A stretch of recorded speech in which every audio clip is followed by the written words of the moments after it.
lots of change for the Shockers over the summer.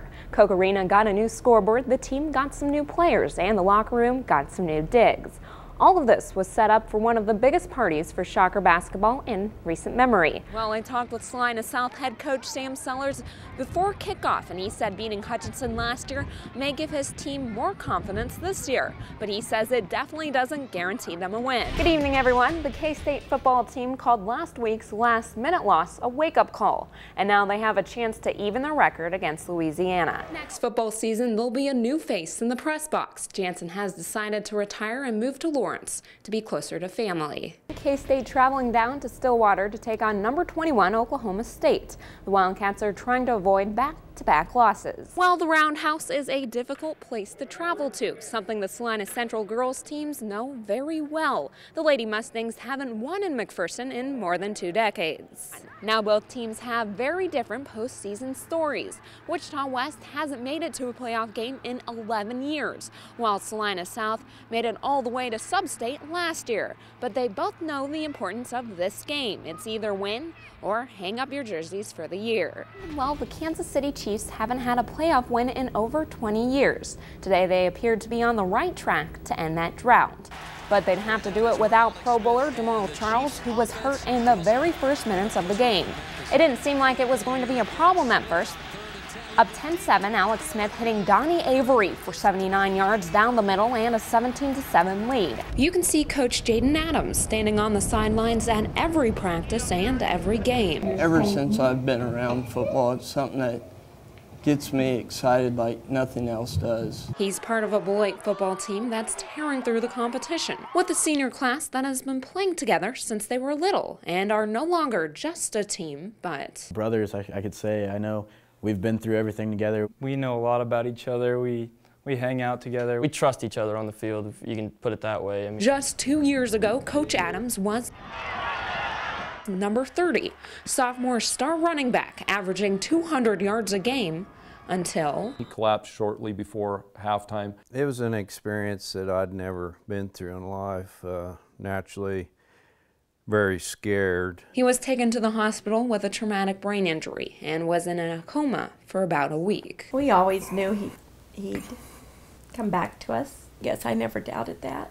He did come back, but number 30 did not. When I started to realize I couldn't ever play football anymore, it's probably, well, for sure the toughest thing ever in my life. He wasn't ready to give up. He really seems as if he's been coaching longer than he actually has. My dad had drilled into me the win each day and make every day a great day. And now his impact is still felt in the stadium on Friday nights and every day at practice. He started it with us. It'd be wrong to have him not finish it with us too. It would not be the same for me if I could not be able to be with the team.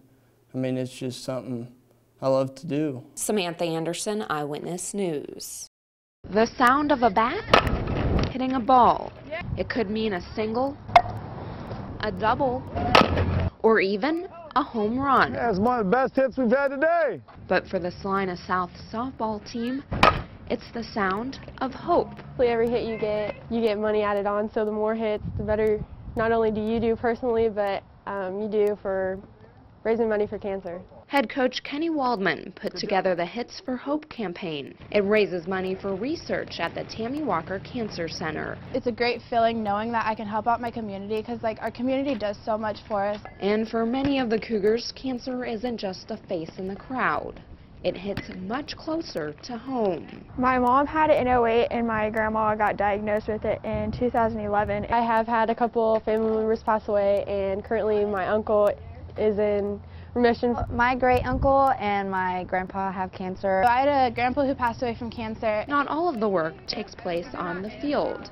The players go out and build a team of sponsors. I want my athletes to be involved with the community. I think that's very important. Throughout the season, the girls raise 25 cents for each single, 50 cents for a double, 75 cents for a triple, and each home run's worth $1. And each time a sponsored player crosses home plate, it's $1.25. Every little hit you get, every little 25 cents that you make, it helps. 1, 2, here we go. The extra pressure could help when they're down in the count. I try to make better hits and better decisions when I go up there. The game is still a game, but these girls are playing for more than just numbers on a scoreboard. If they could just find a cure and just knock it out, because then no one would have to go through the pain and suffering.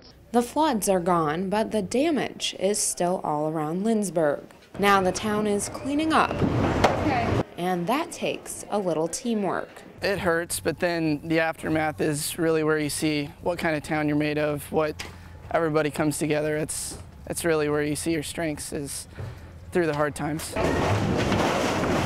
The teens cleaning out this house know a thing or two about being part of a team. They are volunteers from Smoky Valley High School's sports squads. Seeing all these people and how devastated they are and how their homes are just completely a mess just made me want to come out here and help them. Football coach Chris Hannibal organized the bands of high school and college athletes. They're going to be spending a lot of their own money to get their basements remodeled, and if we can give them some free labor, I'm sure that's a big help to them. Because a good coach knows it's hard for one man on a football field to make a difference. We were just so overwhelmed, didn't know what to do. But a whole team, and then these wonderful crews of kids came.